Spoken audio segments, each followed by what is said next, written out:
Real Madrid kembali membuktikan kalau mereka lah Raja Eropa di musim ini. Skuad El Real lagi-lagi memenangkan gelar Liga Champions yang ke-15 setelah mengalahkan Borussia Dortmund dengan kemenangan meyakinkan 0-2. La Decimo Quarta sukses mempersembahkan kado manis kepada Toni Kroos dan juga Nacho Fernandes yang dipastikan pergi di akhir musim. Selain itu, Carlo Ancelotti juga berhasil mematahkan dominasi Manchester City yang gagal meraih treble winner. Cetak Gol coba merangkum kronologi lengkap Real Madrid juara Liga Champions sebagai berikut.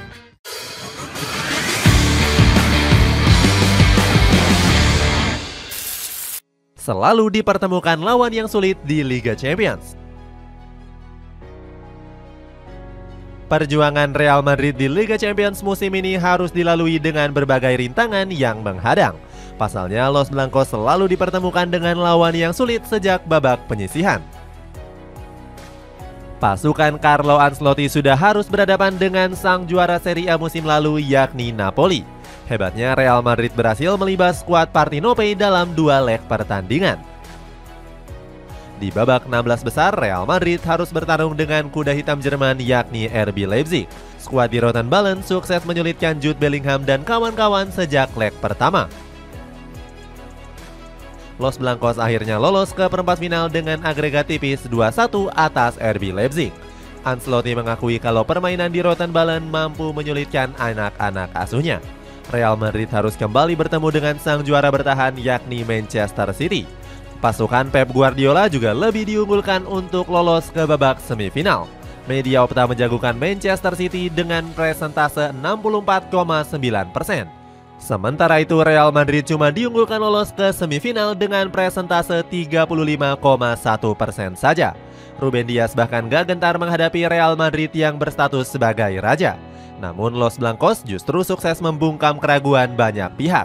El Real melaju ke semifinal usai mengandaskan pasukan biru Manchester lewat babak adu penalti. Di semifinal El Real lagi-lagi harus bertemu dengan Bayern Munchen. Walaupun sedang terpuruk, kekuatan di Rotten tetap nggak bisa dipandang remeh. Hebatnya Real Madrid berhasil melibas juara bertahan Bundesliga ini dan memastikan diri lolos ke babak final. Perginya para legenda yang sudah berjasa. Konsentrasi Real Madrid menjelang laga final sempat terpecah dengan kabar pensiunnya Toni Kroos. Pemain asal Jerman ini dipastikan gantung sepatu setelah Piala Euro 2024. Artinya pertandingan final Liga Champions akan menjadi laga terakhir Kroos bersama Real Madrid. Padahal sang agen sempat memberikan kode untuk memperpanjang kontraknya selama 1 tahun. Florentino Perez juga sampai harus turun tangan untuk membujuk sang pemain. Jurnalis sekelas Fabrizio Romano bahkan sampai mengabarkan kalau Toni Kroos telah memperpanjang kontraknya. Jurnalis asal Italia ini bilang kalau The Sniper masih akan bertahan sampai dengan tahun 2025. Namun Toni Kroos tetap bersikukuh memutuskan untuk gantung sepatu setelah Piala Euro berakhir. The Sniper ingin mewujudkan ambisi pensiunnya dengan membawa Real Madrid juara Liga Champions.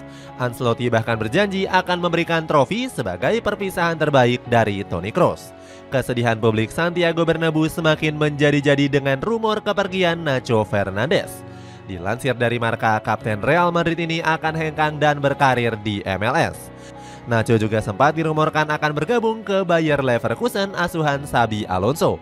Selain Nacho, Luka Modric juga dirumorkan bakal pergi dari Real Madrid di akhir musim. Akan tetapi pemain asal Kroasia ini lebih condong untuk bertahan selama 1 musim ke depan. Menuntaskan janji dengan juara. Janji manis Carlo Ancelotti berhasil dibuktikan dengan raihan gelar juara. Real Madrid sukses mengalahkan Borussia Dortmund dengan 2 gol tanpa balas di final Liga Champions. Pertandingan ini sempat terhenti saat laga baru berjalan 30 detik. Salah seorang penonton nekat turun ke lapangan dan berhasil diamankan oleh para petugas. Kedua tim ini sama-sama berani tampil ngotot untuk membangun serangan. Namun El Real mampu menguasai pertandingan dengan penguasaan bola mencapai 64%. Di Borussen sempat memaksa Real Madrid melakukan kesalahan dengan pressing ketat. Hasilnya Ian Maatsen mampu mencuri bola dan mengirimkan umpan ke kotak penalti di menit ke-22. Akan tetapi sepakan dari Niklas Füllkrug masih mengenai mistar gawang saja. Beberapa kali pasukan kuning hitam berhasil melakukan ancaman lewat serangan balik cepat. Akan tetapi, Thibaut Courtois tampil sigap dengan melakukan beberapa save yang krusial. Memasuki babak kedua, giliran Real Madrid yang melakukan gencaran berbahaya. Daniel Carvajal akhirnya mampu membuka kedudukan setelah memanfaatkan umpan dari Toni Kroos. Gol ini seakan mematahkan semangat juang dari skuad asuhan Edin Terzic. 9 menit kemudian, pasukan Los Blancos kembali mampu menggandakan kedudukan lewat Vinicius Junior. Gol tersebut tercipta hasil dari kerjasama dengan Jude Bellingham. Kemenangan ini membuat Real Madrid sukses mengoleksi gelar Liga Champions yang ke-15. Capaian tersebut lebih banyak 2 kali lipat dari yang diraih oleh klub-klub Eropa lainnya. Hebatnya Real Madrid mampu memecahkan rekor dengan gak terkalahkan dari babak penyisihan hingga partai final. Opta mencatat ini menjadi kali pertama El Real juara tanpa menelan satupun kekalahan. Kontribusi vital seluruh pemain. Kejayaan Real Madrid musim ini nggak terlepas dari peran penting semua pemain. Semua lini dari sektor kiper, pertahanan, gelandang hingga penyerang menjalankan tugasnya dengan baik. Sebagai contoh di sektor penjaga gawang, Thibaut Courtois tampil luar biasa pasca cedera. Kiper asal Belgia ini menjadi salah satu solidnya lini pertahanan Real Madrid. Walaupun baru pulih dari cedera, Courtois menjalankan 3 penyelamatan penting. Peran Dani Carvajal juga cukup vital karena berhasil menorehkan 1 gol. Selain itu, Carvajal juga tampil solid dan dinobatkan sebagai Man of the Match. Menurut penilaian dari UEFA, pemain 32 tahun ini menampilkan permainan yang dinamis. Carvajal sangat berani untuk menyerang dan selalu cepat turun ke pertahanan. Selain itu, Vinicius Junior juga sukses mencatatkan rekor spesial berkat torehan 1 golnya. Vinicius menjadi pemain spesialis pencetak gol di pertandingan final. Sebelumnya, pemain asal Brazil ini pernah mencetak 1 gol di pertandingan final Liga Champions 2022 menghadapi Liverpool. Pencapaian hebat ini mendapatkan sorotan dari rekan senegaranya yakni Neymar Junior. Dia bilang Vinicius dan Rodrigo merupakan penyerang terbaik dunia saat ini. Di sisi lain, Toni Kroos juga memainkan performa gemilang di laga terakhirnya. Pemain asal Jerman ini tampil Spartan dan berkontribusi dengan melesakkan 1 assist. Rekor gila Carlo Ancelotti.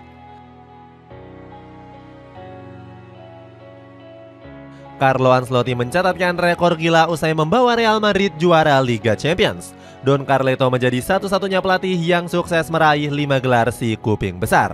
Ancelotti menuliskan tinta emas tersebut dengan meraih 2 gelar juara bersama AC Milan. Sedangkan bersama Real Madrid, Don Carleto berhasil menorehkan 3 gelar juara. Alhasil Pep Guardiola pun sulit untuk mengejar torehan 5 gelar milik Ancelotti. Pelatih berkepala pelontos ini hanya bisa memenangkan 3 gelar di 2 klub yang berbeda. Jose Mourinho memuji Ancelotti sebagai pelatih spesialis Liga Champions. The Special One mengatakan kalau Don Carleto merupakan pelatih yang gak banyak mengumbar janji. Mourinho menilai kalau Ancelotti adalah pelatih yang tepat karena bisa memahami berbagai situasi. Di sisi lain, Don Carleto menyebut kalau gelar juara yang diraih seperti mimpi yang menjadi kenyataan. Dia mengatakan pertandingan menghadapi Borussia Dortmund adalah sesuatu hal yang sulit. Pasalnya, Edin Terzic juga mengusung target juara dan menghapus kutukan selama 27 tahun. Ancelotti bilang kesuksesan meraih gelar Liga Champions adalah tradisi yang harus dijaga oleh Real Madrid. Don Carleto juga mengucapkan terima kasih kepada para pemain dan petinggi klub. Dia menyebut seluruh pemain dan staf telah melakukan yang terbaik di musim ini. Gak heran kalau Real Madrid kembali menasbihkan diri sebagai rajanya Eropa. Itulah ulasan kronologi lengkap Real Madrid juara Liga Champions yang ke-15. Bagaimana pendapatmu? Apakah Real Madrid kembali bisa memenangkan gelar si kuping besar yang ke-16 dengan skuad regenerasinya? Coba tulis pendapatmu di kolom komentar di bawah ini.